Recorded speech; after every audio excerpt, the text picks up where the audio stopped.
Good afternoon. My name is Swapnil and I'm a nephrologist from Ottawa.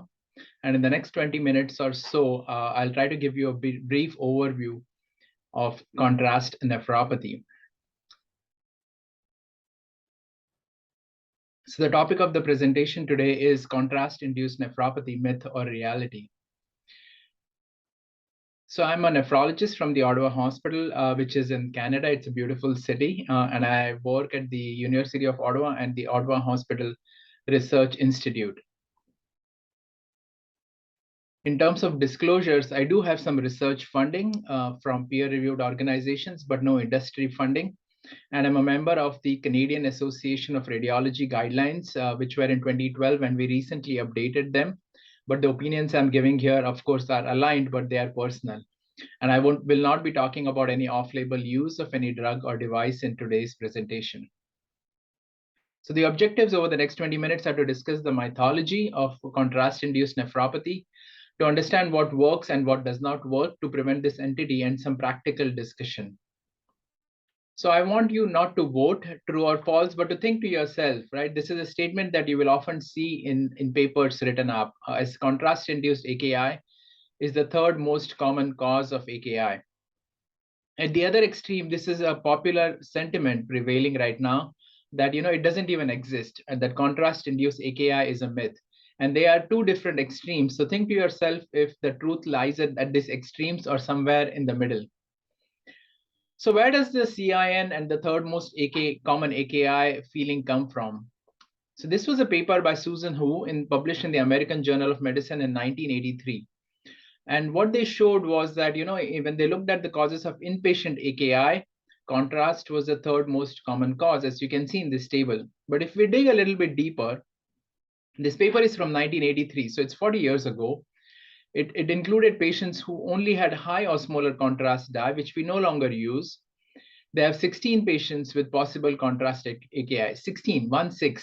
And on that basis, on the basis of those 16 patients, there have been 1,600 papers that have been written which say that CIN is the third most common cause of AKI. Most importantly, there was no control group in this paper. So you don't even know if it was true contrast AKI. So the third most common AKI is most definitely false.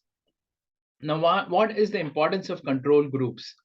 It is because often you will see that a patient received contrast and then they developed AKI a few days later. So it's easy to look back and blame the contrast that they got. But it's important to look at what was the cause that they received the contrast. So if they had a CT scan because they had abdominal sepsis, if they were in cardiogenic shock with a STEMI, and they got some contrast because of the cardiac catheterization and angiography, should you blame the contrast or should you blame the sepsis or the cardiogenic shock for causing the AKI? And this is why the terminology has changed from calling it contrast-induced to contrast-associated AKI, where it's important to take the association and think whether it's truly causation or not. At the other extreme, people say that contrast AKI is a myth. This is a very popular blog written by Josh Farkas, who runs a very popular blog called PulmCrit or EMCrit. Now, why does he and others say that it is a myth? And it's easy to disprove. How do you prove that black swans exist? You show that there is a black swan. So you can say, hey, it is not a myth, it exists. And this is a patient who had a plain CT after 2 days after having a contrast exposure. And we can see that the contrast is clogging up the kidney. He was anuric and he had AKI. So this was clearly contrast-induced AKI, not contrast-associated AKI. This is the real case. So this patient, this is of course from a while ago, and you can see that the creatinine, which is baseline around 180, goes up to 250, and then it goes up to 400 and 600. And what happened at the same time is that on March 10th, they had, at this point, they had cardiac cath, and it showed narrowing. So, 2 days later, on March 12th, when the creatinine was already rising, they underwent another procedure and got a stent, and that's why the creatinine went up. But as you can see here, it almost always recovers and the creatinine did come down. So true contrast AKI, in my opinion, is often seen in patients who do have a lower baseline GFR, like our patient with a creatinine of about 180, which would be 2 milligrams per deciliter. They receive a high contrast load, and it's more common with arterial than venous, and they get a repeat contrast exposure within 48 to 72 hours. Lastly, they present with oliguria and a rapid creatinine rise within 24 to 48 hours, and may often present because of the oliguria, they may present with volume overload, and you will see a recovery by 10 to 14 days. If you do not see a recovery, it is unlikely to be contrast induced, and you should consider a kidney biopsy, or unless you have an alternate etiology. So why do some people think it is a myth? There are many papers like this published in really good journals with strong methodology, often using propensity score matching. And you will, if you look at the literature, there are many different papers which talk about that. Now, the problem is that propensity match studies, they cannot eliminate selection bias. So consider a 75-year-old woman whose baseline creatinine is about 3.5 milligrams per deciliter with a GFR of 12. If they need a scan, how many of you will do a contrast CT scan if a non-contrast CT scan will do? Most of us will not do it. So what happens is these kind of patients are underrepresented in a contrast group in this database study, and they are overrepresented in the control group. At the same time, these are the patients who are most likely to get AKI, whether they got contrast or not. Like if this patient develops sepsis, they're likely to develop AKI. So what happens is that there is a selection bias where the control group is at higher risk of AKI than the contrast group. And these studies, they cannot match for the clinician who's deciding which patient should get contrast and which patient should not get contrast. This bias will move the results, will bias the results towards the null. And you can see that, right? So this is a large study. And severe CKD, the kind of patients that I'm worried about, are underrepresented. There does seem to be a higher risk of about 3 times in people with a GFR of less than 30. But just look at it. The number of patients here are about 110 compared to 7,000 and 7,000. So about 14,000 patients with a GFR of more than 60, but only 110 patients with a GFR of less than 30. So these patients rarely get contrast.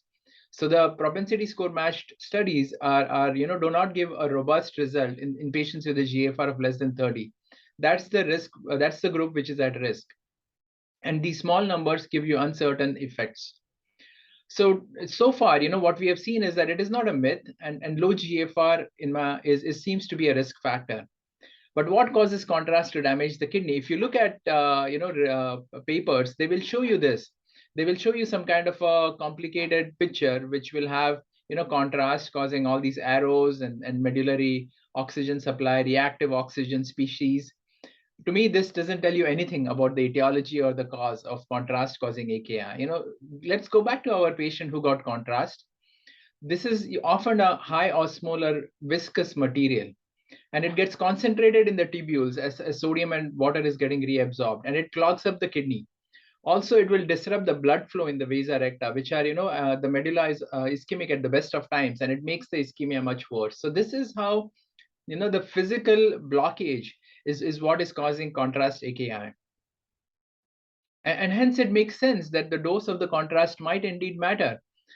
Could arterial contrast be worse than venous? Again, theoretically speaking, the contrast is, if it's injected in the left ventricle and the aorta, it will reach the kidney at a higher concentration versus giving it for a CT scan. But if you give it intracoronary, that is similar to a CT scan because it does get diluted on the right side of the circulation before reaching the kidneys. Are there any other considerations? So this is a trial which actually looked at doing a CT scan versus an angiography in patients who are suspected of having a coronary artery disease. And what they showed is that the risk of AKI was lower in the blue, which is the venous, versus the red, which is the arterial.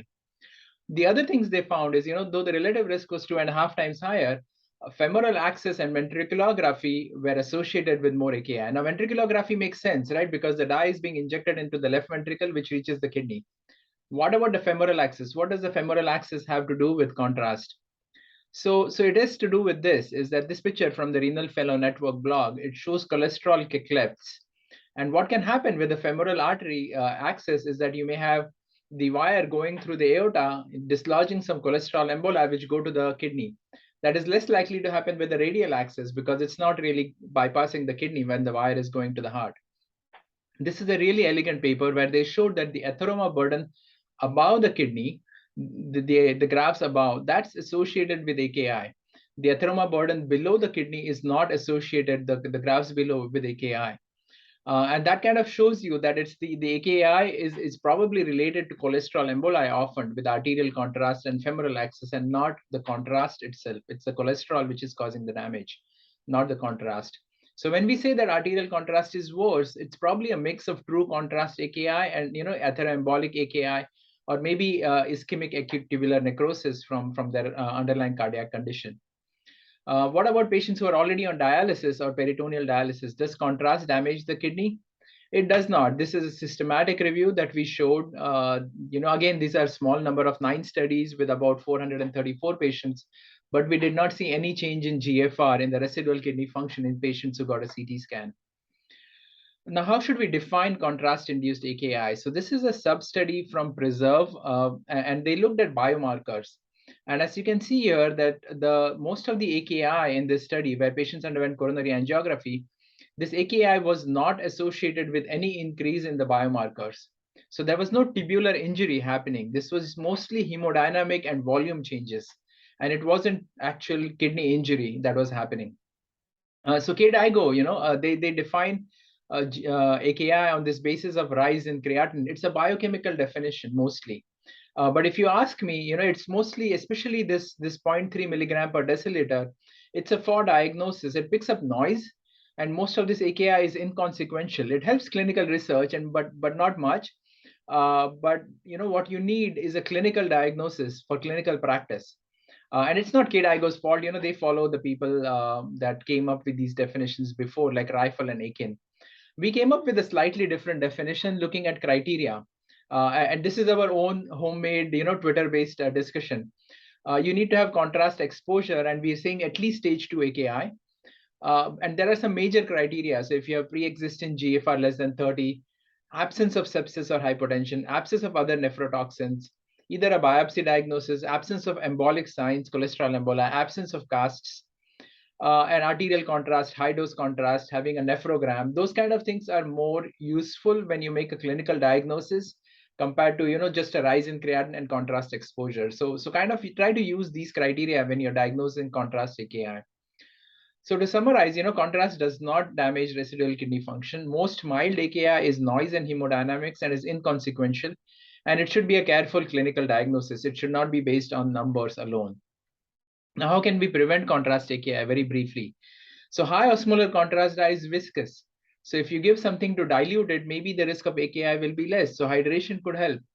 But not really. There are 2 studies. This is from a study called Amazing, and it showed that giving sodium normal saline does not really reduce the risk of AKI. And this was another study called Compass, and they looked at sodium bicarbonate, and again, no difference in AKI after giving sodium bicarbonate compared to giving nothing. But these studies included patients with a GFR of about 30. What about if the GFR is less than 30? So there is the PRESERVE study again. They looked at saline versus bicarb, and there was no difference. So if you want to hydrate, you can give either saline or bicarb. It doesn't make any difference. We knew this, of course. This is an old paper from 13 years ago that we showed that saline and bicarb were very similar. What about oral? If you can't give IV, what about oral? This is a small systematic review done by us, looking at 6 studies, and they showed that there doesn't seem to be much of a difference. Oral could be just as good as IV if you want to do something. Below a GFR of 30, if you want to give IV, saline is just as good as bicarb. And if IV is hard to arrange, in my opinion, it's fine to give oral salt and water. And if it's a low risk setting, GFR more than 30, or a CT scan with a GFR of less than 30, it's fine to do nothing. No hydration is probably acceptable in the low risk setting. Should you do dialysis after contrast? As nephrologists, you are often asked that question, and it's silly. It doesn't make any sense, but there is a trial which shows also that it does not make sense if anyone wants evidence. What about using safer contrast dye? So in terms of osmolality, in the old days, we used high osmolar contrast, like iothalamate or diatrizoate. And now we use either low osmolar or isoosmolar, but even the low osmolar are high compared to the blood. So they are about 600 milliosmoles per kilogram per water, which is twice what you have serum osmolality. But in terms of viscosity, perhaps the isoosmolar may be more viscous. And we know that low osmolar is safer than high osmolar. What about iso versus low? So this is a meta-analysis which seemed to suggest there is no difference, but there was a lot of heterogeneity in this meta-analysis.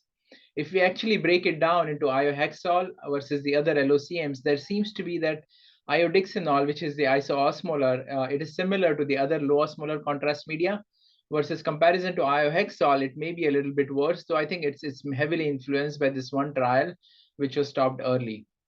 But in my opinion, dialysis, of course, is silly and futile, but isoosmolar is similar to low osmolar for CR-AKI prophylaxis. What about nephrotoxins? So metformin is a common culprit, but metformin itself is not nephrotoxic. Fenformin, its predecessor, was banned for causing lactic acidosis. And there are case reports with metformin, but usually it is in the setting of hypotension and shock. So if a patient is on metformin, they get contrast, they get AKI, and metformin is not stopped, then there is a risk of lactic acidosis. But that doesn't mean that metformin has to be stopped in anyone who's getting contrast. If the GFR is less than 30, think about the need for metformin anyways. But otherwise, if they're on metformin, stop it, especially if they get AKI. But don't worry about it otherwise. What about renin-angiotensin system blockade? There is a trial, and there are more trials that came out after this showing that it doesn't make any difference. So if you want to continue ACE inhibitors or ARBs, go ahead. Don't stop them unless there is hypotension. And there's no point in holding these things. The same thing for diuretics. Hold them if the patient is dry, but if they're in volume overload, they have heart failure, they need the diuretics, please continue them. There are many other things that don't work. Statins has an asterisk because statins are good for cardiovascular prevention. If your patient is at high risk, give them statins, continue it. Don't give it for AKI prevention. So practical suggestions is that, especially from a radiology perspective for CT scans, is only identify if the GFR is less than 30. Make a conscious decision to use contrast. Oral salt and water is acceptable as a prophylaxis in this setting. Post-contrast, don't bother with repeating creatinine in everyone. Ask patients to seek attention if the symptoms occur.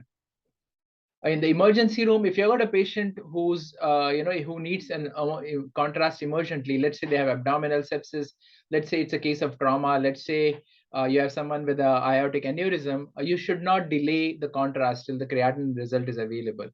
You should not. There is no need to delay just for fear of AKI. There is a fun debate that we did a few months ago, and it's published. It's again an open access publication, which goes in the pros and cons of this. These are the guidelines that came out a couple of months ago. It has a nice algorithm which talks about choice of contrast in the outpatient and inpatient setting. The guidelines are very similar to what I just covered. You can go through them at your leisure, and they talk about the evidence behind them with more details and a lot of tables and data, again, open and free to access. These are all the publications that I talked about, and I can share these slides if need be. So I would like to thank all of you for listening to this presentation. We'll have a Q&A at the end of this. If you have any questions, you can ask me on Twitter. I tweet at @Swapnil, or you can, of course, email me as well. If you listen to podcast, we have a podcast called Freely Filtered. And I would also encourage you to join our Twitter-based nephrology journal club, which is every Tuesday and Wednesday, twice a month on Tuesdays and Wednesdays. In summary, contrast-induced AKI is uncommon, and it should be a clinical diagnosis. Post hoc does not mean propter hoc. So every AKI after contrast is not because of contrast. Prophylactic measures could be focused only in certain settings, like when the GFR is low, patients get an arterial contrast, or if they get a large contrast load. Prophylaxis should only be given in terms of volume expansion. Everything else is futile. Stopping when nephrotoxins, N-acetylcysteine and all those things, they don't work. Don't do them. And when contrast imaging is really needed, right? You've got cancer, you've got vascular disease, you're doing a therapeutic intervention, you don't have a non-contrast option. Do not avoid contrast for fear of AKI. We are nephrologists, we can deal with AKI. And if it is contrast, then it's going to recover anyways. These things are urgent and you need to do them. So thank you, and I look forward to the Q&A.